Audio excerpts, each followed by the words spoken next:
Everyone, happy 2021. Going into another year, especially even in real estate, is always has its ups and downs, and it's really interesting to see, what the market brings. But I'm excited for another year. I'm excited for another opportunity to help families. And just a recap from last year, it's been amazing for the amount of families I was able to help. I closed out the year with about 22 families helped, and four of them had been veterans, and about 17 first-time home buyers. The rest, they were selling their home, or they were a move up client. But that just goes to show, just with one person, causing change, and helping out communities, or helping out people at that would have never thought home ownership was a possibility. And this is one of the reasons why I love doing what I do.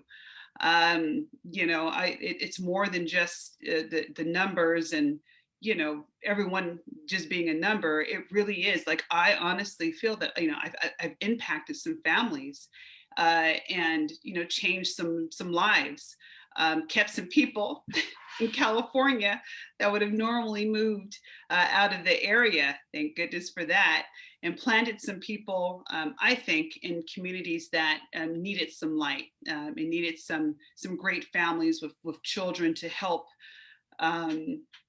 just bring just light to the area. Being a Christian, your whole point is to bring salt, and if you're not bringing salt or some flavor, or some light to areas, then what's it worth, right? I think that's just so important. So even more so this year in 2021, some good things have happened recently. I don't know if you guys have watched the news, and I kind of keep an eye on the news, but in my news, it said this morning that mortgage rates actually hit another all-time low, which is like huge. You guys just understand, like, in the 80s, when my parents were buying homes. Now granted, home prices were a little bit different then, but relatively speaking, interest rates were about 14 to 17%. That's just ridiculously high, even at that. I mean, that's credit card status, right? However, rates being 2.65%, this is one of the reasons why, if you've been paying any type of attention, that you have a lot of buyers in the market, just an influx of buyers, even more than it was this time last year. When you have low interest rates, you have a lot of people that would have never really been able to kind of get out into the market and actually have affordable homes. Those that would normally have to settle on 1-bedroom homes, right? They're now being able to move up to 2-bedroom homes, or maybe 3-bedroom homes. Families that wanted to be in particular neighborhoods or in areas that maybe were a little bit more expensive are able to actually go inside these neighborhoods and areas and try their hand at a home, along with all the many other people that are out there. And I say that because one of the listings that I just had, and honestly, we were only on for maybe about 4 or 5 days. It was amazing to see the amount of traffic, even from the first of the year. Because honestly, putting on the market, being during, Christmas time, honestly was not thinking that the first of, actually it was the 1st of January we went on the market, and it was packed full of people to see and to view, and appointments. That was amazing, because I wouldn't think that anybody would have been out during the holidays. But lo and behold, you had many people that are active, ready, and wanting to sell. So I say that too, just if you're on the fence and, hey, maybe you do want to move away from California, having any type of property, especially in the Silicon Valley, and I'm talking about, your Cupertino, your San Jose, even in San Francisco, people kind of going, I wouldn't even say San Francisco, I'd say more of the Silicon Valley area and the East Bay area, putting your home up for sale. you probably don't have to worry about, how fast it would go. Price point wise, it may be a little bit of a stretch. That's why you want multiple offers to try to maybe bring that price up. But man, if you are interested in selling your home or wanting to move up, thankfully we have Prop 91, and actually I'll probably do something on that. But Prop 91, where you could take, if you're older homeowner, you could take your property tax, whatever rate that you're doing now, you could take it with you on a move up home, and so you don't have to worry about that on high taxes and high rates. So it's double good for those that do want to move still inside the state, but still have low payments because they have fixed income. It's just been phenomenal on the amount of buyers that have been out there. And I'm thankful because it's a competitive market. It's no joke. So that's one of the reasons why going in and with clients and finding yourself a good real estate agent is key, because on the listing side, I see when things come in and how people have been represented.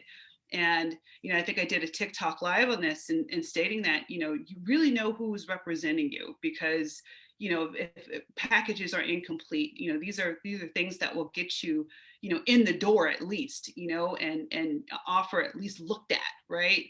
But having a complete package to make sure your disclosures have been looked at. A lot of the homes that you have to go into now, have you have to go in non-contingent, meaning no contingencies, no ways out, and making sure your due diligence is done, and going past the home, driving past it, and understanding you're probably going to have to compete.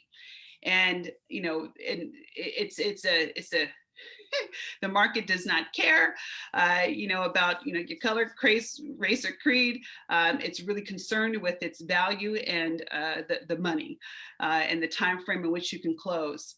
And I say this all this to say too, I really want to talk today about new construction tips. I've been able to talk with a lot of my clients and shoot, at least a handful of them now since the December and to now, and man, new construction is a good way to go right now, especially if you don't want to be a part of like the whole multiple counter offer situation. You've been beat down a whole lot of times on homes and properties, and value, you have to go up. New construction is a pretty decent way to go, and also to the areas. And I'll talk a little bit about the areas that people have been looking in as well on the next segment. But before I get into new construction, one of the things that I'm seeing as well with a lot of my buyers are now looking to sell. And so this is or looking to move up to a different home. And so usually about the 5 to 8 year mark, you have buyers that are looking to looking to kind of move up home. Like if they're in a 2-bedroom, they're looking to do a 3-bedroom. Their family has expanded. Maybe they have one more child. So I'm finding that a lot since the end of 2020 to now coming into 2021, that I have a lot of my clients now that are saying, hey, we want a bigger house, or we want more land, or we want a different area for our kids for schooling and such. And so this is a great opportunity, not only one on the purchase side, right?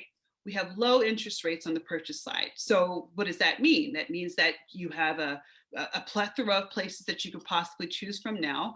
Your money can go a little bit further. And remember, you don't always have to put 20% down, but your money goes further. And so you're able to capitalize on a low interest rate market. But it's classic because now you get to capitalize too on people that have a high demand for homes. So in selling your home, the awesome part about it is you have now the ability to get probably max dollar on your purchase, on the sale, of your current home. And so that leads to more money that you can utilize for a down payment on the next home. The tricky part about it is, it all depends on how accessible the home can be. right? And so those that are looking at it, you got to look at all things. You got to look to see, hey, do I want to sell this and have people inside my home because we are shelter in place? This is COVID, so that changes the game a little bit on how people enter your home. And are you okay with that?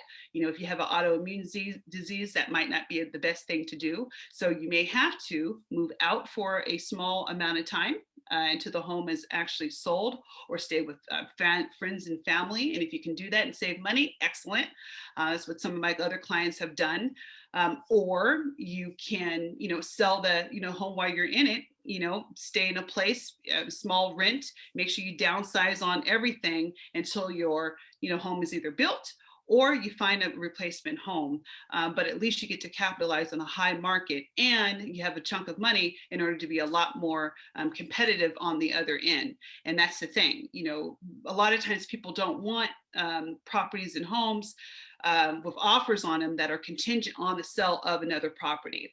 So a lot of times you have to come in and have your cash money, home already sold, or knowing that, hey, look, I'm putting my home on the market. I know that I'm going to sell it, and at some point I'm going to move into, a next home, but I'm going to have to stay in another property for a little bit. Okay, so that's another thing too to think about, and that I've been working with clients on too. And I just figured, let me talk about that, because if you are interested in that and seeing how it works, it's a lot of moving parts. Contact me, hit me up. Remember, you can contact me at TamikaEllsworth.com, Instagram, same handle at Tamika Ellsworth. Give me a call, 408-561-7922. But there are strategies in which to work out this market, so that if you did want to change homes or move up or do those type of things, you can, and there's a strategy to it. And when we come back, I'm going to talk more about the strategy of selling your, current home, and then going into a new construction or finding a new construction, and some tips on new construction that, as a realtor and me myself buying new construction several times over, I'm a fan of. And hopefully some tips that I can share with you will help you navigate the new construction phase, which a lot of people are doing now. Stand by. This is Tamika Ellsworth, Faith in Home Buying. All right, so we're back with Faith in Home Buying. Again, yes, Tamika Ellsworth, equipping people of faith for the home buying process. And kind of wrapping up, talking about 2021 and some new trends that I see with regards to my clients and new construction, actually. I'm a fan, as I've said before, I'm a fan of new construction. I've bought 2 new construction homes. I'm in one now. And I'm noticing that a lot more of my clients, especially the ones that really don't want to be in the rat race of putting in offers and getting beat out and getting beat down. And especially if they're in a particular price point, I know a lot of them are opting for new construction. And believe it or not, and actually it's probably a good thing, you can have agent representation on new construction. Yes. And actually, it's a good thing to have agent representation. And here's some of the reasons why. And those that have actually had me represent them, they kind of understand, they know, some more than others. Some don't know what happens behind the scenes when I do talk with the listing agents, because remember, they are the listings agents. Their fiduciary duty is to the seller to get the highest price and to get the best price, et cetera, et cetera. So just remember that. However, you can, as an agent, there's a lot of things I can find out about the process and the upfront, costs, Melaroos, HOA dues. Those are questions that I would ask, the listing agent, and so that you can have that stuff ahead of time. Knowing what the tax rate, is, knowing certain things with the property or the home. And developing a rapport. Believe it or not, bringing in multiple people to particular communities. There's access to information that I can have that you probably wouldn't. A lot of honesty and a lot of information that I can get from the agents that you can't get just based off of conversation and just knowing the market and just because of colleagues. So there is a benefit, which some of my clients have seen as far as negotiating appliances or negotiating price points, negotiating different packages and such, or negotiating too different closing cost credit. There's a lot of different things that you can actually negotiate. And a lot of times you don't know that, but it's the truth. It just depends on what phase that they're on. And it also depends on the demand, the seller, or I'm sorry, the buyer demand on a particular lot or a particular place, if it's a wait list or anything like that. So it really does depend on that too.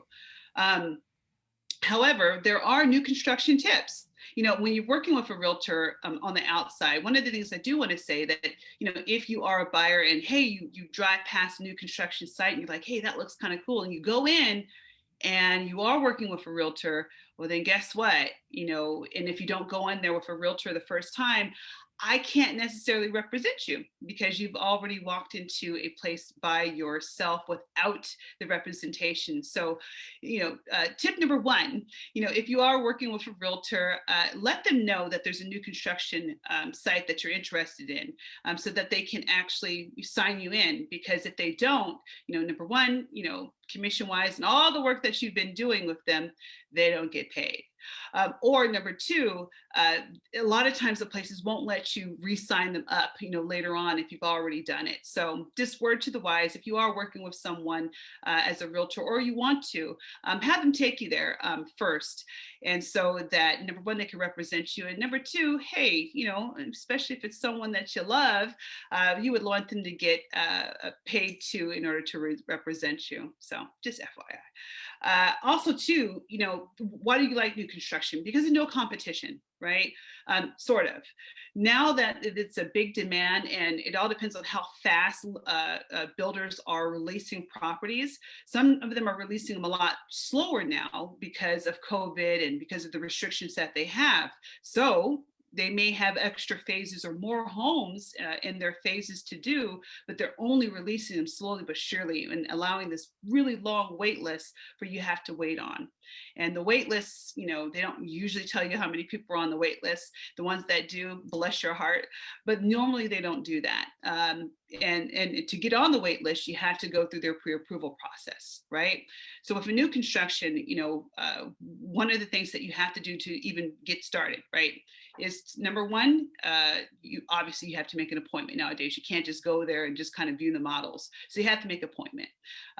Number two, you have to, you know, if there's something that you like, which is great, you can identify it.